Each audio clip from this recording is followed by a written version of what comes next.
피아노 감사합니다. 오늘 하나님이 저희 주신 말씀은 로마서 14장입니다. 1절에서 12절 말씀입니다.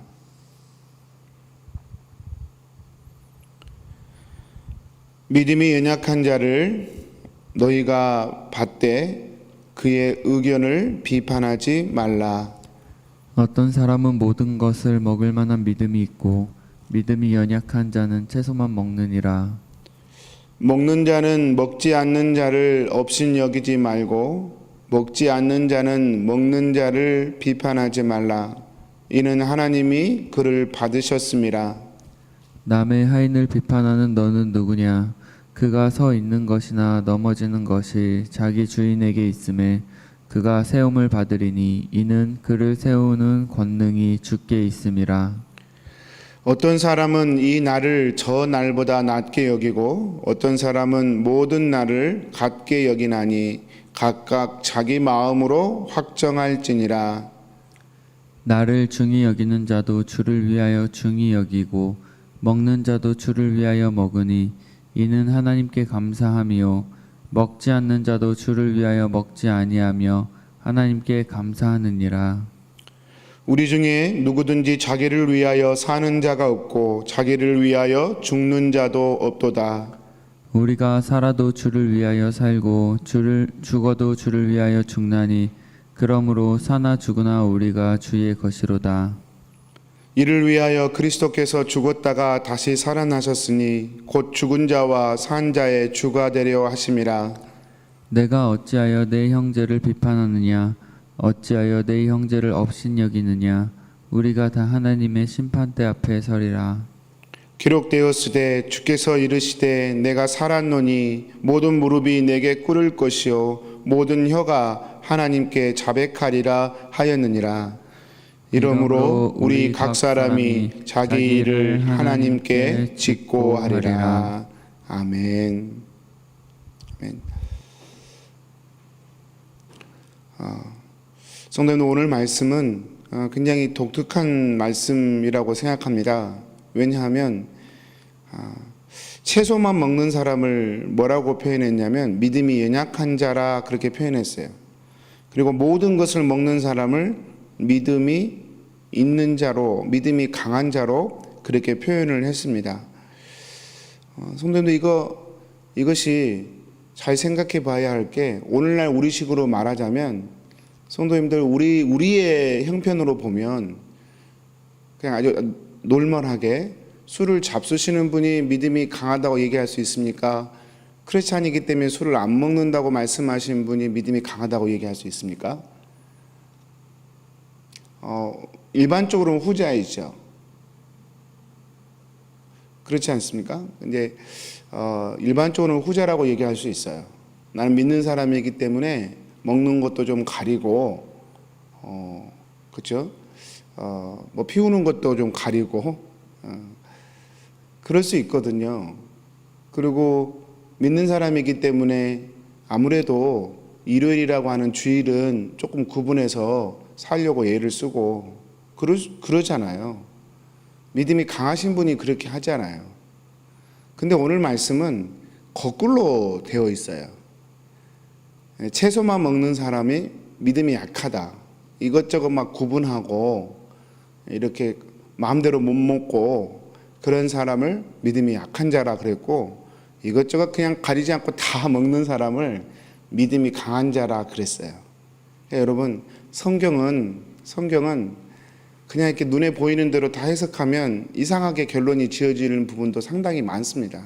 그러니까 이 부분만 이렇게 보면 이것저것 가리지 않고 다 먹고 싶은 대로 먹고 하는 것이 믿음이 강한 거네. 예수님 믿고 다 자유케 됐다고 하니까 그게 강한 거네. 이렇게 얘기할 수도 있을 것 같아요. 그러나 꼭 그런 것은 또 아니에요. 그러니까 성경은 그 당시의 상황이나 또 성경의 앞뒤 문맥이나 이런 걸 보면서 성경을 해석해야 성경이 뭘 말하는지 그래도 조금 오해하지 않고 볼 수 있습니다. 지금 바울이 이렇게 말하는 배경이 조금 성경 한 군데 나와 있는데요. 고린도전서 8장에 나온 말씀입니다. 우리 성도님들 PPT에는 없지만 고린도전서 8장으로 한번 이렇게 건너가 보시겠습니까? 직접 찾으셔서 고린도전서 8장에 보면 제가 언제 한번 설교해 드린 적이 있는데 우상에게 바친 제물이라고 하는 말씀이 나와 있어요. 고린도 지역에는 우상 신전이 많았고 거기서 나오는 고기가 대부분 유통되었기 때문에 굉장히 저렴하게 구입할 수 있었어요. 그러지 않고서는 그때 당시에 고기를 먹는다는 건 정말 힘든 일이었죠. 여러분 캐나다에서 고기 먹는 거랑 한국에서 고기 먹었던 거랑 좀 느낌이 다르지 않습니까? 한국에서는 굉장히 비싸고 물론 캐나다도 비싸지만 그래도 한국보다는 조금 낫지 않습니까? 상황이 좀 다른데요. 예전에 고린도전서가 기록됐을 때 고기는 굉장히 먹기 힘든 음식 중에 하나였는데 싸게 먹을 수 있는 방법이 있어요. 그게 뭐냐면 신전에서 나온 음식. 신전에서 한번 우상 숭배하는 제단에 올라갔다가 나온 음식. 그런 음식을 통해서 고기를 먹을 수 있는데 이게 문제가 됐었어요. 그래서 어떤 사람은 우상의 제단에 바쳐진 제물을 먹지 말라고 구약에 말씀했으니까 안 먹는다는 거예요. 안 먹는다는 거예요. 근데 어떤 사람은 이미 복음으로 이게 다 해결됐기 때문에 우리가 영양 보충도 해야 되고 고기는 먹어도 된다 이렇게 하는 분들이 계셨어요. 여러분 어떤 게 옳습니까? 뭐가 옳다고 얘기하지 않았어요. 바울은 기본적으로 복음 안에서 자유케 되었기 때문에 기본적으로 사실 먹는 것은 우리를 거룩하게 하거나 우리를 불경건하게 하거나 그렇게 하지는 않는다 그렇게 얘기를 했어요. 근데 여러분 바울이 그런 얘기만 한 게 아니에요. 그런 얘기 한 다음에 진짜 하고 싶었던 얘기가 뭐냐면 사람마다 양심이라는 것이 있는데 이 양심은 환경을 통해 조성되는 부분도 상당히 많아요. 양심이 그래요, 여러분. 그래서 어떤 분 우리가 살다 보면 좀 그렇잖아요. 돈을 쓰는 것도 어떤 영역에서는 돈을 아낌없이 써요. 근데 어떤 영역에서는 굉장히 돈을 아끼는 그런 사람마다 그렇게 다 영역이 달라요. 어떤 사람은 먹는 것은 막 돈을 아낌없이 써요. 근데 뭐 사는 것은 공산품이나 뭐 사는 것은 굉장히 조심하는 사람이 있고 또 어떤 사람은 먹는 것은 아주 그냥 돈을 거의 안 쓰고 필요한 뭘 사는데 집중해서 돈을 쓰는 사람이 있고 어떤 게 옳습니까? 옳은 게 없어요. 그냥 스타일대로 사는 거예요. 스타일대로. 이렇게 사람이 인격과 성품과 양심이 만들어지는 과정이 환경에 따라 다 다른 거예요. 그래서 어떤 게 옳다는 문제가 아니라 사람이 그렇게 여러 가지 환경 가운데 만들어지는 어떤 결과물이기 때문에 그래서 여러분 양심이라고 하는 것도 환경에 따라 만들어지는 부분도 있기 때문에 그 신앙생활이 양심에 따라서 하려고 하는 건데 어떤 사람은 고기 먹는 게 양심에 안 걸려요. 어떤 사람은 고기 먹는 게 양심에 걸려요. 신앙의 양심에. 그래서 행동하는 것이기 때문에 이것은 옳고 그름의 문제라고 말하기보다는 뭐의 문제예요? 존중할 문제라고요. 존중할 문제. 서로를 존중해줘야 할 문제다. 이렇게 고린도전서 8장에서는 바울은 그렇게 결론을 내렸습니다. 그래서 먹는 자는 먹지 않는 자를 배려하고 먹지 않는 자는 먹는 자를 또한 배려해서 서로의 믿음을 끌어주고 세워줘라. 그렇게 얘기를 했습니다. 이 말씀이 오늘 이 본문 말씀하고 너무 비슷해요. 그래서 이 우상 제물 같은 경우는 여러분 구약의 말씀에 이렇게 기준이 많은 유대인들의 입장에서는 신앙생활을 하면서도 이거는 안 되는 거예요. 오랫동안 이게 습관이 됐고 몸에 배었기 때문에 우상 제물은 못 먹겠는 거예요. 근데 이방인 출신 그리스도인들은 늘 먹던 거잖아요. 먹던 건데 그리스도인이 되니까 그게 자연스러운 거죠. 양심에 거리껴지지가 않아요. 유대인 출신들은 마음에 거리껴지는데 이방인 출신 크리스찬들은 이게 걸리지가 않는단 말이에요. 그래서 먹는 거예요. 이제 그런 상황이었습니다. 그런데 또 오늘 말씀에서 우리가 한 가지 더 봐야 될 것은 근데 성경이 오늘 바울이 표현하기를 이렇게 표현했어요. 믿음이 연약한 자, 채소만 먹는 자, 믿음이 강한 자, 모든 것을 먹는 자. 믿음이 강하고 약함을 우리가 생각하는 것과 거꾸로 적용을 시켰습니다. 아무래도 유대인 출신 그리스도인들이 더 구약 율법을 가지고 있기 때문에 율법이 얽매예요. 근데 이방인 출신들은 그 구약의 율법이 얽매이지가 않아요. 근데 그 부분을 뭐라고 해석했냐면 믿음이 약한 자, 강한 자로 해석을 해버렸어요. 여러분, 이것이 제가 풀어야 할 두 번째예요. 첫 번째는 사람이 양심이 형성되는 과정에 따라, 환경에 따라 양심이 형성되기 때문에 서로 존중해야 된다. 이게 첫 번째인데, 두 번째는 그럼에도 불구하고 믿음이 강하고 약하는 걸 굳이 구분한다면 음식에 대해서 다 이렇게 먹는 자가 마치 믿음이 강한 자처럼 지금 바울은 묘사를 하고 있단 말입니다.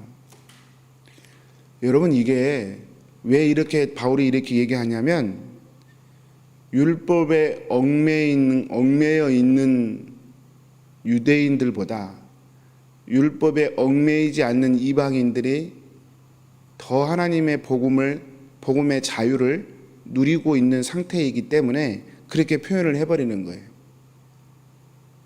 여러분, 이것은 첫 번째 메시지보다 더 중요하다고 생각합니다. 예를 들어 우리가 주의를 잘 지킵니다. 그리고 술도 먹지 않습니다. 그렇게 바르게 살려고 예를 씁니다. 근데 그렇게 하는 이유가 마치 율법을 지켜야 구원 얻는 것처럼 이걸 다 해야 좋은 크리스찬이 되고 또 의를 이룰 수 있는 것처럼 생각해서 이 부분에 매여서 신앙생활을 하게 되면 어떻게 돼요? 그거 자체가 율법이 돼요. 그래서 자유가 없어요. 신앙생활 열심히 하신 분들은 늘 이 부분에 항상 내 마음을 살펴야 됩니다. 나의 열심이 나에게 율법이 될 수 있다니까요. 그래서 항상 말씀드리지만 기도 많이 하신 분들이 항상 마음속에 먹구름이 들어와요. 기도 안 하는 사람은 신앙생활도 안 하는 것 같아. 나만 예수 잘 믿는 것 같아. 그러면 안 돼. 그거는 율법의 얽매인 거예요. 또 한 번 뛰어넘으셔야 합니다. 내가 기도를 많이 하는 건 은혜의 방편을 많이 가지는 것이고, 내가 말씀을 많이 읽는 것은 하나님의 은혜를 더 알기 위하여 하나님 주신 축복의 통로인 것이고, 그게 나의 의나 나의 어떠한 다른 사람보다 내가 낫다라고 하는 어떤 도구로 쓰여질 수 있는 부분에 대해서 철저히 깎아가야 돼요. 왜 그러냐면 우리가 가진 자유는 복음으로 말미암은 자유이지 뭘 하고 안 하고 때문에 생기는 자유가 아니기 때문에 그렇습니다. 그래서 여러분, 그러면 목사님 잘 됐네, 그럼 난 정말 자유롭게 살아버릴래, 또 그래야 됩니까? 그렇지 않아요.